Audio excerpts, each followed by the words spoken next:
శ్రీ సత్యసాయి జిల్లా పుట్టపర్తిలోని సాయి ఆరామంలో బాబు జగజీవన్ రావు 118వ జయంతి వేడుకలు ఘనంగా నిర్వహించారు. కలెక్టర్ చేతన్, ఎస్పీ రత్న జగజీవన్ రావు చిత్రపటానికి పూలమాల వేసి నివాళులర్పించారు.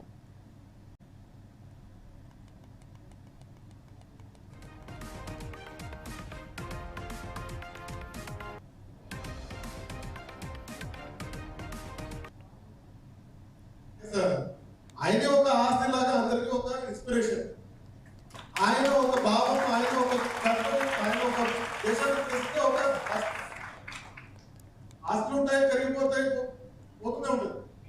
కానీ ఆయన ఒక ఆలోచన, ఆయన ఒక కష్టపడింది ఈ రోజు గుర్తుపెట్టుకుంటామా? ఎంతమంది గుర్తుపెట్టుకుంటాం? మనం కొంతమందిగా గుర్తుపెట్టుకుంటాం. ఎందుకు కొంతమందిగా గుర్తుపెట్టుకుంటాం? వాళ్ళు ఆ టైం పీరియడ్ లో ఆ ఉన్న దాంట్లో శ్రమం చేసి అందరికీ ఒక మార్గదర్శి లాగా లేకపోతే ఒక ఐడల్ లాగా ఉన్నారు కాబట్టి వాళ్ళే ఒక ఫాలో చేస్తున్నారు. అండ్ మీరు కూడా ఎవరైనా ఒక వ్యక్తిని మీరు ఒక ఫాలో చేయాలి, లేకపోతే వీరిని ఒక ఆదర్శంగా తీసుకోవాలి అనుకున్నప్పుడు పిల్లలు వాళ్ళు ఒక దేనికోసం శ్రమించారు, ఆ ఒక ఆశయాన్ని మనం తీసుకోగలమా? ఆ ఆశయాలు ఈ రోజుకి ఎలా మారినాయి, ఆశయాలు వేరే రూపంలో ఉన్నాయా అనేసి మీరు కూడా ఆలోచించాల్సి ఉంటుంది. అండ్ ఉన్న నాయకులు కూడా చాలా మంది తెలిసి ఉంటుంది. ఇది కూడా వాళ్ళు కూడా పుట్టినప్పటి నుంచి మనం కూడా చూస్తుంటాం. 1905 అది మొదటి స్వాతంత్ర యుగం.